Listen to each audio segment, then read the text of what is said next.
Hello, it's Thursday, May 18th, 2017, and I'm Steve Houston with Compass Communications, and I'm with Joe Terril of Terril & Company. And Joe, you brought the entire investment team today. It must have been a bad day on the market yesterday. Well, it was certainly an interesting day in the market yesterday, to say the very least. Well, before we get started here, let's introduce everybody to the team. So who do we have here? Jay Fong is associate research member of the team.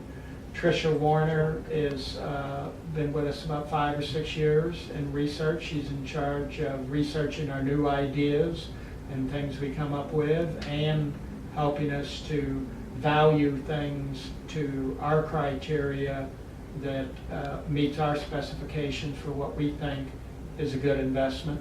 And I think you know Dave Carter. Dave is over 25 years in the business. Dave's a senior portfolio manager and our research director. Well, that's great. It's great to meet you all.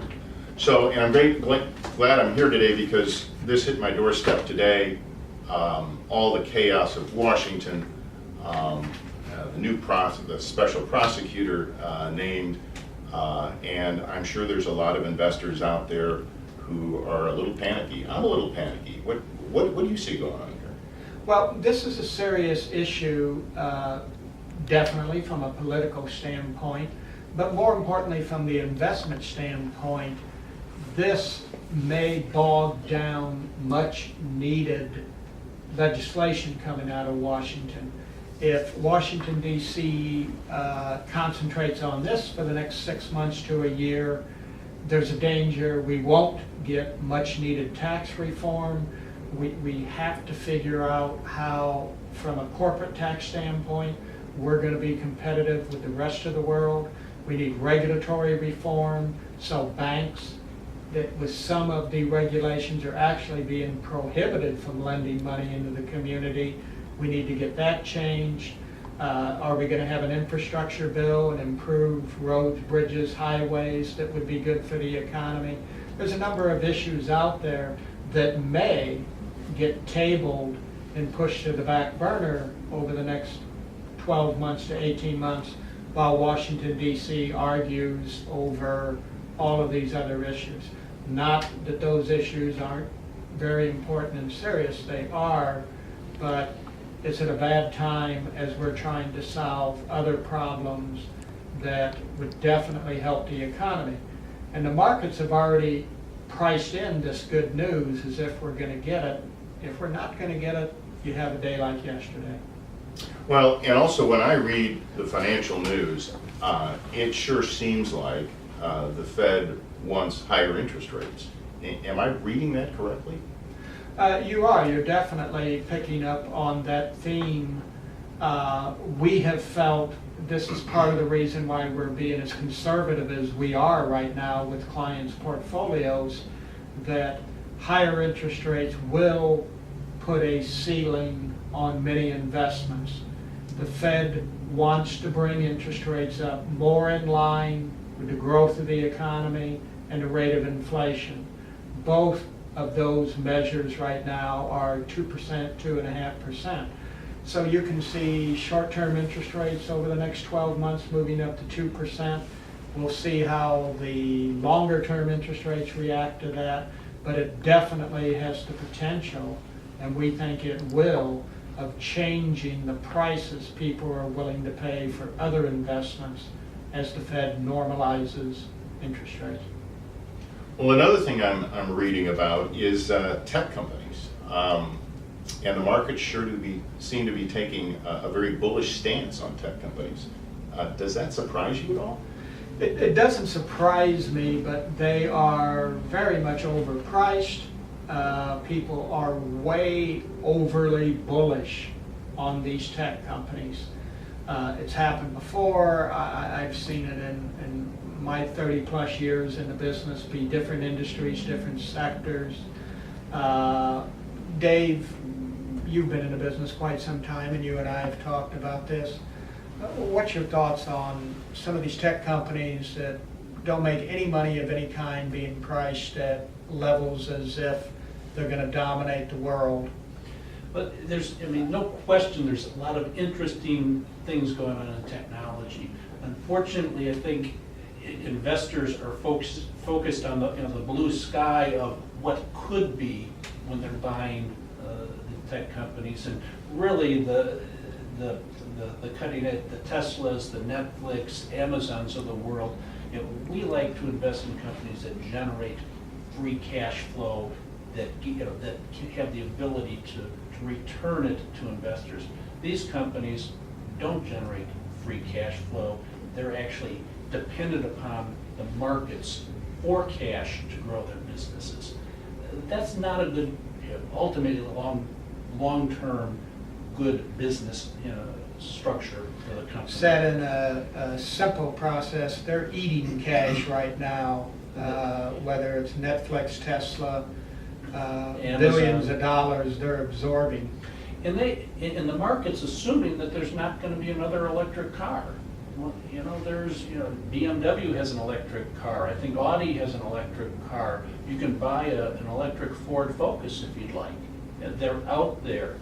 Netflix, I can't believe people don't recognize Hulu and other video streamers, not to mention everybody that wants to get into video streaming, Dave. Why are they so crazy over just Netflix? I guess it's the concept, the new concept of content delivery, but the interesting thing about Netflix is they're spending a fortune on content, but they don't own it. They're licensing a lot of this content. House of Cards, their big headline series, they don't own. And to me, that's a tenuous situation on a long term. So you don't like tech stocks. What are you looking at these days? Well, we have a number of different holdings that we still feel good about, but we continue to like energy infrastructure companies. The distributions at 8% plus are great. Jay, you follow these companies for us. Tell Steve your thoughts on what's going on there at the moment. Well, reports have shown that inventories are going down here in the U.S. and also internationally as well. And then with the new technologies, efficiencies have gone up and the cost of production has gone down. So if the price of oil stays around $50 a barrel, we should see volumes going up. And so it's still a good... And Jay, volumes will go up as long as oil stays at $50. Volumes make these companies earn more money. What's the probability that energy price will stay at $50 more? And are we right that if the inventories around the world continue to drop, there's a higher probability that oil will stay at those levels? Yes, like I said, with better technology, it's obviously cheaper, and so they're going to have more room in the margin. And then also there is discussion that OPEC might continue their cuts into the end of 2017. You and Dave are attending an industry conference next week. I'll be anxious when they get back from that industry conference to hear what you guys have to say and what your updated thoughts are. But one thing Jay didn't mention is demand. Demand for oil remains strong.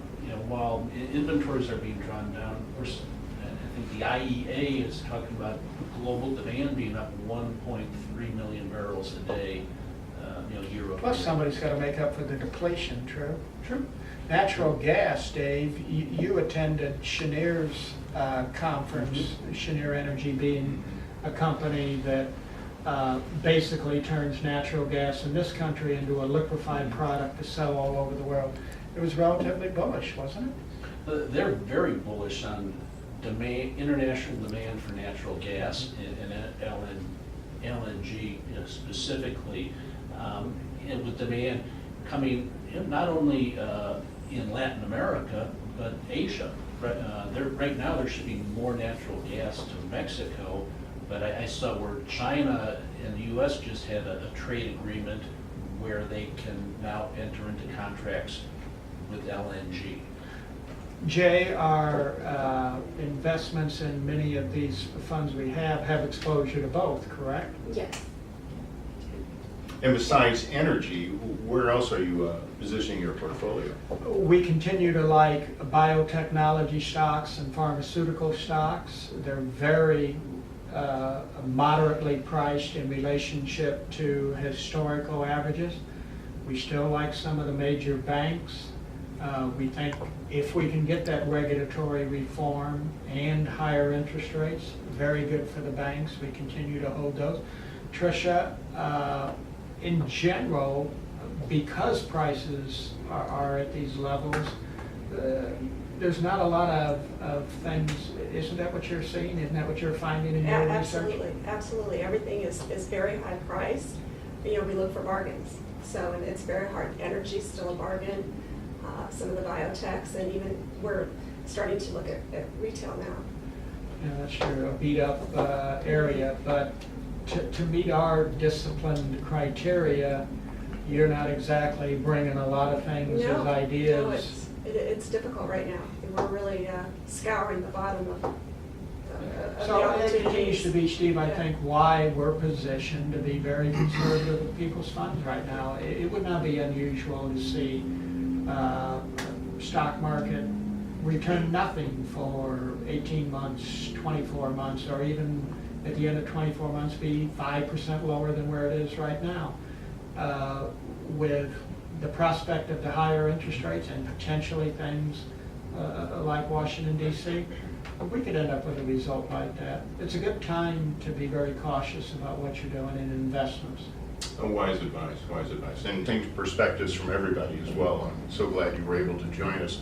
We've been with the investment professionals at Terril Company, independent investment advisors with $725 million in discretionary assets under management.